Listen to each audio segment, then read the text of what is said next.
ওনাদের সাথে খোলামেলা মত বিনিময় হয়েছে। ওনারা অনেক গুরুত্বপূর্ণ সুপারিশ করেছেন, আমাদেরকে নারীর ক্ষমতায়নের জন্য গুরুত্বপূর্ণ সুপারিশ করেছেন।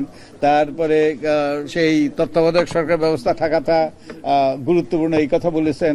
তারপরে স্থানীয় নির্বাচনের বলেছেন ইত্যাদি অনেক অনেক গুরুত্বপূর্ণ কথা তারা বলেছেন। তো ওনাদের কাছ থেকে শুনেন আপনারা।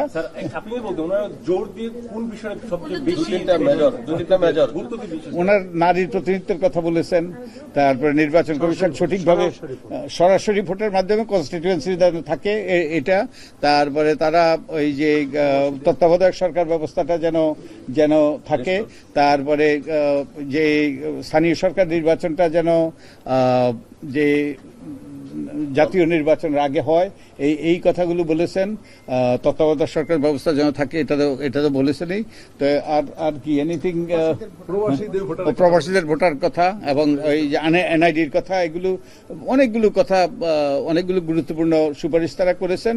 এবং একটা জিনিস অত্যন্ত আমরা আনন্দিত হয়েছি, আমরা এই যে সন্তোষ প্রকাশ করছি, আমরা যে বিষয়গুলো ভাবছি, যেই কথাগুলো চিন্তা করছিলাম, ওনারা সেগুলোর উপর জোর দিয়েছেন। এবং তো আমার মনে হয় আমরা সঠিক পথেই আছি। এবং ওনারা অনেকেই আমাদেরকে ব্যাপকভাবে প্রশংসা করেছেন। আমরা এবং রিপোর্টটা পাবলিশ করারও সুপারিশ করেছেন। তো এই অনেক কথা হয়েছে, আপনারা আরো নিজেরা আপনারা কথা শুনবেন। নির্বাচন লোকাল গভর্নমেন্ট কি নন পার্টিজান হইতে প্রস্তাব এসেছে যে লোকাল স্থানীয় সরকার নির্বাচনও যাতে তত্ত্বাবধায়ক সরকারের অধীনে। আপনার প্রস্তাব এবং আমার প্রথম প্রস্তাব হচ্ছে অনাবাসের প্রতিনিধিত্ব থাকবে না। যিনি যে এলাকায় বাসিন্দা তিনি সেই এলাকার প্রতিনিধিত্ব করবেন। ঢাকা শহরে থেকে এই খাগড়াছড়ি অথবা দিনাজপুরের প্রতিনিধিত্ব করবেন, এটি আমি মনে করি এটি ন্যায়সঙ্গত নয়, ওই এলাকার ভোটারদের বঞ্চিত করা। দ্বিতীয় হচ্ছে যে আমি মনে করি যে টাকার খেলা বন্ধ করতে হলে রাষ্ট্রীয় খরচে নির্বাচনী প্রচারের ব্যবস্থা করতে হবে। নারী আসনের ব্যাপারে দুটি বিকল্প প্রস্তাব আমরা বলেছি। একটি হচ্ছে সরাসরি ভোট ঘূর্ণায়মান পদ্ধতিতে, যে 100 আসনে নারীরাই প্রার্থী হবেন, অথবা 3টি 100 যদি নারী আসন হয় তাহলে 3টি আসন মিলে একটি নারী আসন হবে, যেখানে সরাসরি ভোট হবে, কোনো দল প্রতিনিধিত্ব দলীয় হবে না। নির্বাচনটি অবশ্যই অন্তর্ভুক্তিমূলক হবে। সব শ্রেণী পেশা জাতি বর্ণ গোষ্ঠী দল নির্বিশেষে সব নাগরিক যাতে তার পছন্দের প্রার্থী বাছাই করতে পারে, সেটি হচ্ছে আমাদের চাওয়া। নির্বাচনের ব্যাপারে একটি বিষয় আলোচনা হয়েছে, সেটি হচ্ছে যে গণমাধ্যমকে যথেষ্ট গুরুত্ব দিয়ে গণমাধ্যমের যে প্রবেশাধিকার তাকে নিশ্চিত করার জন্য বলা হয়েছে।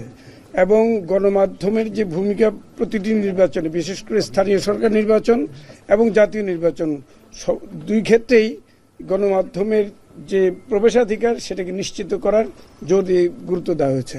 আরেকটি বিষয় হচ্ছে যে প্রবাসী যারা ভোট দিবেন তাদের ভোটের কার্যকারিতা যদি রক্ষা করতে হয় তাহলে এটা দীর্ঘসূত্রিতার একটা ব্যাপার আছে, কারণ অনেক আগে থেকেই কার্যক্রম শুরু করতে হবে, নইলে তাদের ভোট এনশিওর করা যাবে না। সুতরাং তাদেরকে ভোট দেওয়ার সেই সুযোগটাকে পরিষ্কারভাবে এটা বিবৃত হওয়া দরকার, এবং সেখানে আইনের পরিবর্তন হলে সেই আইনের পরিবর্তন কিংবা পরিমার্জন করতে হবে। একই সাথে নারী অংশগ্রহণের কথাটা যে আপনারা শুনেছেন। এছাড়া অন্তর্ভুক্তিমূলক নির্বাচনের জন্য বিভিন্ন ধরনের